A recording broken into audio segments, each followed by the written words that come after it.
Good evening, ladies and gentlemen.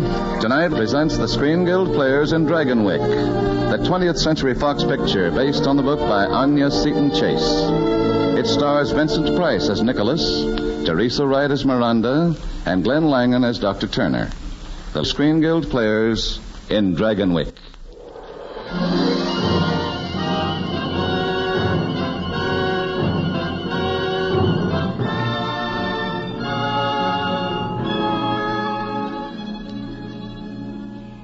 Even now, and after all these years, sometimes the smallest thing will bring it back. A bit of music, a man's laugh, a bird that's singing in the morning sun, and suddenly I'm there again.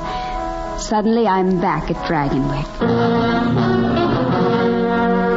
It was more than I'd ever dared to dream. A girl like me, Miranda Wells, who'd lived all her life on a little farm. I was going to Dragonwyck. I can still remember when the letter arrived. Cousin Nicholas Van Ryn. Cousin Nicholas, the patroon, who owned thousands of acres along the Hudson in a fine big house. Cousin Nicholas was inviting me to come to stay with his family and be a companion to his little girl. To think I'd never even seen a steamboat. Now I was on one, riding upriver. No wonder I was so excited. No wonder I came along, running along the deck, and Cousin Nicholas, I saw it. Some of the passengers pointed it out. I saw Dragonwyck. I notice you've taken your bonnet off. Oh, I was so excited. Cousin Nicholas, how can you sit there so quietly? I should think that seeing Dragonwyck would be more thrilling to you than anyone. Nothing could be thrilling that is shared with so many other people. Did you like what you saw? Oh, I'm afraid I've run out of words. I've said beautiful so often. Every now and then you say golly. I prefer beautiful. I'll try to remember. Do you mind if I keep off my bonnet just a minute? The breeze feels so wonderful against my face. If you wish. Thank you. Now tell me about Dragonwyck. How many rooms? I've never counted them. And a lot of servants? I've never counted them either. Golly. I mean, Cousin Nicholas, am I hopeless? Too bad you have to wear a bonnet. The breeze must feel very wonderful indeed with a face as beautiful as yours against it. It was very strange the way he said it. And I might have puzzled over it more, but there was all the excitement of arriving at Dragonwyck. The great spacious house, the servants in livery. I was too awed to notice little things. The way I was greeted by Cousin Nicholas's wife. Welcome to Dragonwyck, child. I hope you'll be happy. Nicholas, did you remember to bring the pastries? And the first time I found myself with little Katrine. I don't love my Mama and Papa. They don't love me either. And yet Cousin Nicholas was so gentle with his wife, so thoughtful and considerate, and so kind to the child. I thought no more about the little things until that night. I remember that Magda, the housekeeper, was getting me settled in my room. It's a lovely room, Miss Wells. I hope you'll like it. I'm sure I will. Listen. The harpsichord? That's Mynheer Van Ryn playing. Sometimes he sits alone and plays for hours. It sounds so gay and yet sad somehow. Yes. It was brought here by his great-grandmother, Azield. Azield? Is that a Dutch name? Oh, she wasn't Dutch. The old Mynheer brought her in New Orleans. That's her portrait that hangs over the harpsichord. She was beautiful, wasn't she? And very young. About your age. And not much older when she died. She died so young? Why? They say he never loved her, never wanted her at all. He just wanted their son. And when the child was born, he kept him from her. He forbid her to sing and play. He broke her heart and drove her to... What? Well, they say she prayed for disaster to come to the Van Ryns. And she swore that when it came, she would be here to sing and play. She killed herself in that room at the harpsichord. Oh, that's just kitchen gossip. Oh, no doubt. Of course, I've never heard Azield play myself. They say in the kitchen that you can never hear it unless you've got Van Ryn blood in you. But the Mynheer will hear it. And Katrine. That's utter nonsense. Oh, of course. Miss Wells, why have you come here? To be Katrine's companion. Why do you ask? Because One day you'll wish with all your heart that you had never come to Dragonwyck. Good night. Perhaps that should have made me curious. Perhaps I should have thought more about it. But the life at Dragonwyck was so new and thrilling. And a few days later was the 4th of July. I remember the house was filled with guests. I felt awkward and out of place. And then, as though to tell me I was welcome, Cousin Nicholas unlocked the conservatory and took me in to show me about. The plants look rather well, I think. I like to have them at their best on the day of the kermesse. Dr. Nicholas, what exactly is the kermesse? A very old custom. My tenants present their tribute to me, and then eat, drink, and dance to excess at my expense. But paying tribute, what's that got to do with the 4th of July? Nothing. I have made the dates coincide purely as a courtesy to Independence Day. But you haven't yet complimented me on my flowers. I'm afraid I haven't any words again. They're all so... Exquisite would be a nice word. This one is a Persian Grinalda. It's my prize. Do you like it? Oh, it's beautiful. So beautiful, it's almost frightening. My dear child, you mustn't let your... Cousin Nicholas. Do you hear that? Oh, of course. It's the Countess de Grenier. When she saw the harpsichord, she said she couldn't wait to play it. Oh, yes. I'm sure the delay has been our loss. She plays very beautifully. Miranda, don't forget that at the Kermesse ball, you were to save the first waltz for me. But I'd feel out of place. I haven't a proper dress. You will find one in your room. I brought it for you from New York. But I couldn't. I'm so awkward. Cousin Nicholas, they'll laugh at me. They'll not laugh, Miranda. They will not laugh if you dance with me. He was so gentle and so kind with me. I could scarce believe he was the same man that afternoon at the kermesse. It was a strange sight, like something out of another world. Cousin Nicholas sitting on a great carved chair, and the farmers stepping up to pay their tribute. One by one they came as they were called, and I could see their faces were hard and sullen. But each brought his sack of wheat or corn or rye, until the name of Glasblica was called. Glasblica next. I'm here, but I brought no tribute. Take off your hat before the patroon. I'm a free American citizen. I'll not take off my hat to any man. Nor will you get so much as a grain of wheat from me. Glasblica, do you mean to farm my lands and make no return for the privileges I allow you? Your lands? You hear that, man? His lands. Why, the Bleekers have worked the hill farm for 200 years. And for longer than that, the Van Ryns have owned it. We paid the worth many times over, and you know it. Well, here's the finish. Is that your final decision, Klaas? I'm sorry to hear it. But since you feel that way, I order you to leave my land by tomorrow noon. Now, will the rest of you men come forward, please? I have something to say. I'm tired of listening and talking and listening. I'm going to do something now. I saw his knife flash in the sun. I saw a man jump in front of him. I saw the quick, sharp struggle, and when it was over... Mr. Van Ryn, I have his knife. Klaas will do you no harm. How fortunate, Dr. Turner, for him. He just lost his head, that's all. He doesn't want any violence any more than the rest of us. Dr. Turner, you presume to speak for all of these men? And is that because whatever ideas they may have in their heads, you put them there? That's nonsense. These men are not alone. The anti-rent movement has swept New York State. Man, take your head out of the sand and help solve this problem peacefully. Because it's got to be solved, peacefully or not. Listen to me. Listen to me, all of you. Just what is it that Dr. Turner wants you to want so passionately? It has an assortment of highly romantic names. The rights of man, life, liberty, the pursuit of happiness. But do you imagine they will all be yours with the title to a few acres of soil? Believe me, my welfare does not depend upon you. But my rents and tributes and my responsibilities are hereditary. They are symbols of a way of life to which I have been born, and I shall never relinquish them. Now, who is next?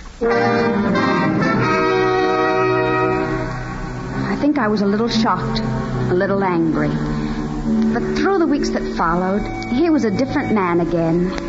So kind and gentle that a blind adoration filled my heart and vaulted all I'd seen and heard from my mind. And so it was, until that day in mid-fall. All that day it had been storming fiercely, and late that afternoon, as I was passing the conservatory, I noticed that the door was ajar. I thought perhaps the wind had blown it open, but as I went to close it... Who is it? Who's there? I'm sorry, Cousin Nicholas. I thought... Oh, it's you, Miranda. I just came in to get this plant. Johanna's cold is worse. She's going to stay in bed. I thought this might make her illness less unbearable. Why, that's your Grinalda, your favorite. Oh, I'm sure that will make her very happy. Then my wife will be happy, and I will be happy. We'll all be happy. Now, let's get this door locked. Emilia Van Rijn. What is it, Magda? It's Dr. Turner. He's in the great hall. He says it's most urgent. Turner? I've got nothing to say. Oh, never mind. Miranda, will you take this plant up to Johanna for me? Of course. Tell her I've been delayed. I'll be up in a moment. Dr. Turner? Mr. Van Rijn, I wouldn't intrude like this, but it's most important. Klaus Bleeker's been arrested for murder. A pity you weren't there to stop him I this was time. there. The anti-renters were rioting at Snooky Hollow. But Klaus wasn't anywhere near the boy that was shot. They just pinned it on him. They? If you mean the patroons, you must also mean me, in which case I fail to comprehend I want your assurance he'll have a fair trial. Dr. Turner, will you stay for dinner? No, thank you. I'll have the butler set another place. I'd rather not if you don't mind. Dr. Turner, I'm giving you my word. Klaus Bleeker will have a fair and just trial. Now, of course, you'll stay? Why, yes, but it's my turn not to understand. Mrs. Van Rijn has a severe cold, Doctor. I was hoping you'd have a look at her. Jeff Turner, dinner guest at Dragonwyck. I just couldn't believe it.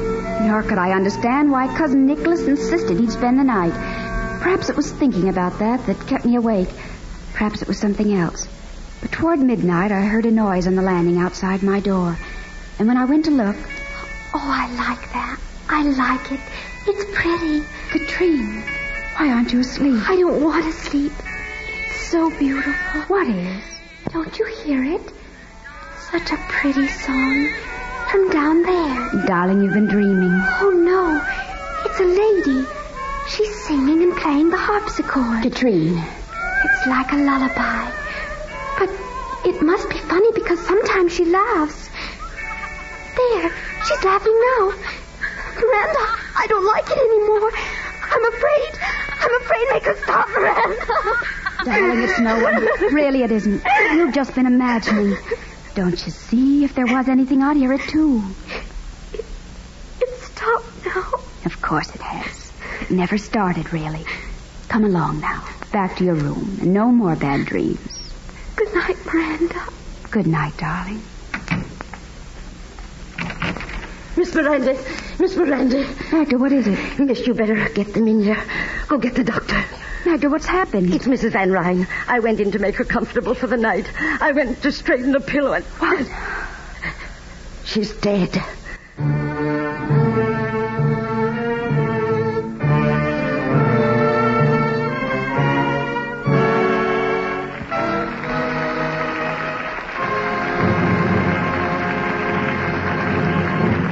The second act of the Lady Esther Screen Guild play will follow in a moment.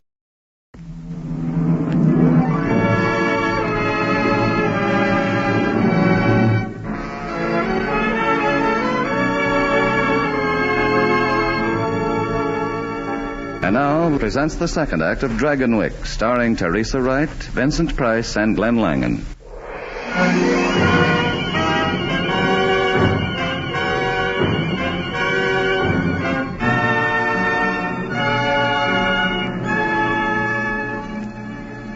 Cousin Joanna was dead. I couldn't believe it. And yet, as we stood there in a room, gathered around her bed...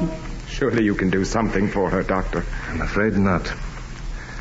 I can't understand it. It doesn't make sense.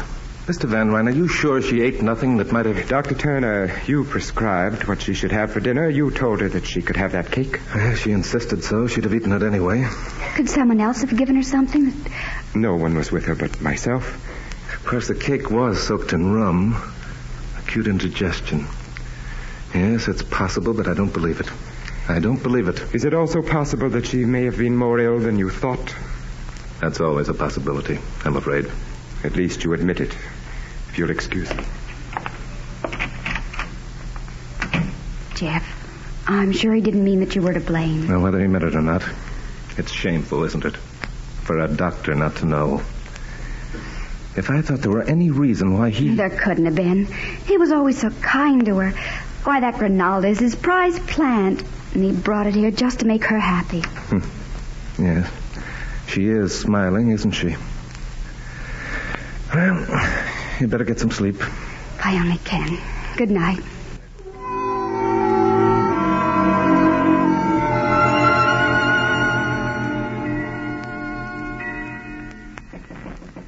Yes? There was a light under your door. May I talk with you? Of course. I can remember how that same chapel bell rang on the day that Johanna and I were married. Johanna laughed and said that it was a heavenly bell that would ring for us until death. You were very happy together. Yes. Until Katrine was born. Then we knew that Johanna could have no more children. That I was never to have a son. That there would be no more Van Ryns after me. I wish I could help you. I want to so much. Do you? Do you really? Miranda. The bell has stopped. It must be nearly dawn. Miranda, you've known as well as I that this moment would come. It was inevitable. We were inevitable. Please. Otherwise, out of all this world, why should I have called to you and no one else? And why should you have come to me? Tell me. I can't. I don't know. Yes, you do. You've known it for a long time now, just as I have known it. You mustn't say that. It's so soon. Please. You can't help yourself any more than I. Do you love me, Miranda? Tell me that you don't. Forgive me. I had to say it. There was no way for me not to. And no one but you to hear it. Good night, Miranda. Miranda, say you're not angry with me. I'm not angry with you. The day after the funeral, I left for my home. I wanted to be away from him. I wanted to think. But I knew even then what the answer would be. And in May, Nicholas came for me, and we were married. Mistress of Dragonwyck, it was more than I'd ever dared to dream. Now I live for only one thing more, to give Nicholas a son. And at last I did. I remember how happy I was when it was over. Nicholas came to me and stood by my bed. And I looked up and smiled and... Nicholas, at last you have a son. I have no son. My son is dead.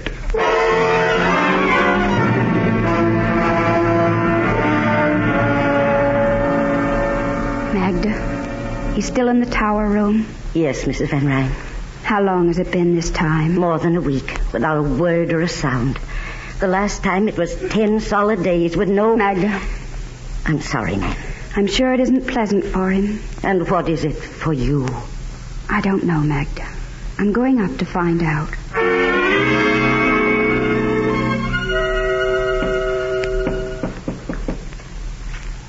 Yes. Nicholas? Oh, it's you. Yes, my dear. This is an unlooked-for pleasure. I wasn't expecting you. Frankly, I had almost succeeded in forgetting you. Don't be frightened of me. I'm not frightened. No, I'm sure you're not. You have courage, Miranda. I like that about you. Nicholas, what do you do up here? What do? I live. I'm sure you're unable to understand that. I want to understand if you'll help me. Shall I? Shall I tell you what you want to know? Very well. Brace yourself. Prepare to have your God-fearing, farm-bred morality shaken to its core. You see, I am what is vulgarly referred to as a drug addict. Why? What? No tearful reproaches. No attempts to save me, to regenerate me. Why have you found this necessary? Because I had to set free something within me. Something that ever since I can remember has been like a rock caught in my heart and my brain, pushing at me, choking me.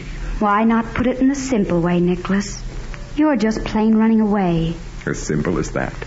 I know you better than you think.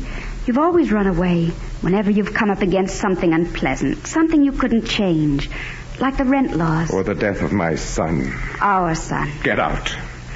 Nicholas, let me help you. I don't need to be helped. Help me, then. Please don't shut me out like this. Let me be unhappy with you and happy again.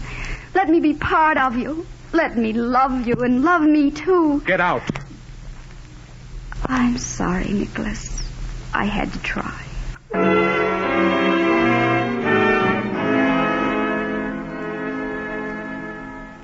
Though I walk in the valley of the shadow of death, I will fear no evil. For thou art with me, thy rod and thy staff. Miranda?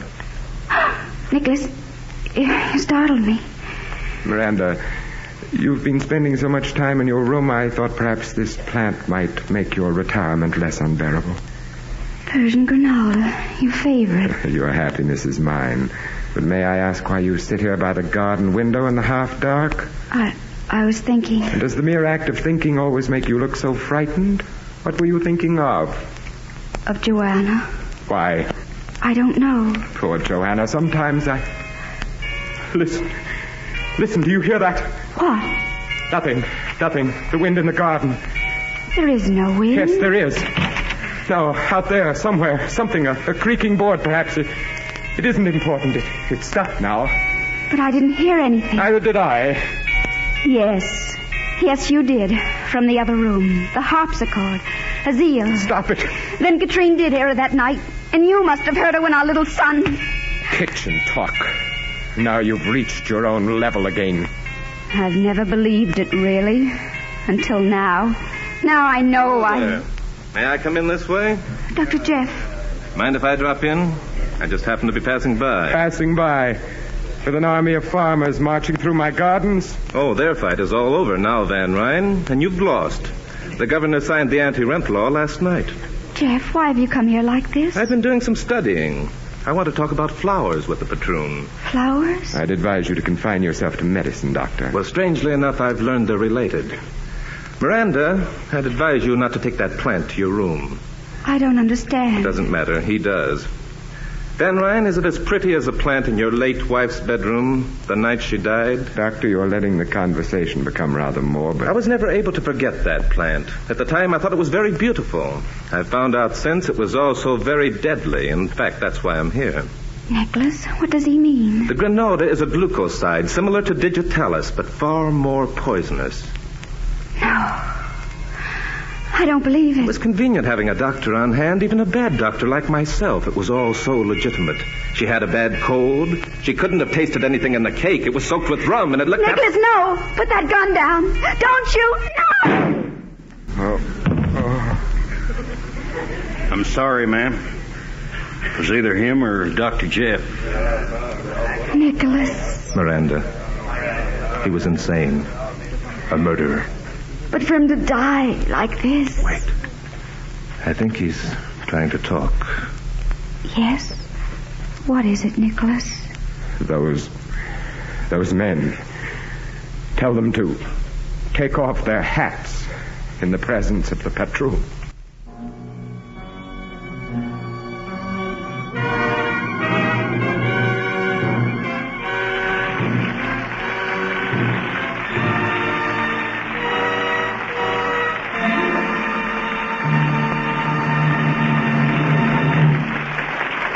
Thank you, Glenn Langan, Vincent Price, and Teresa Wright for an absorbing performance. We hope you'll be with us again soon. You can count on us, Mr. Bradley.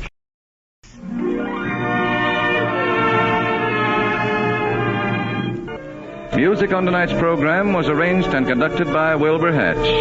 This is Truman Bradley. Thank you, and good night. This is CBS, the Columbia Broadcasting System.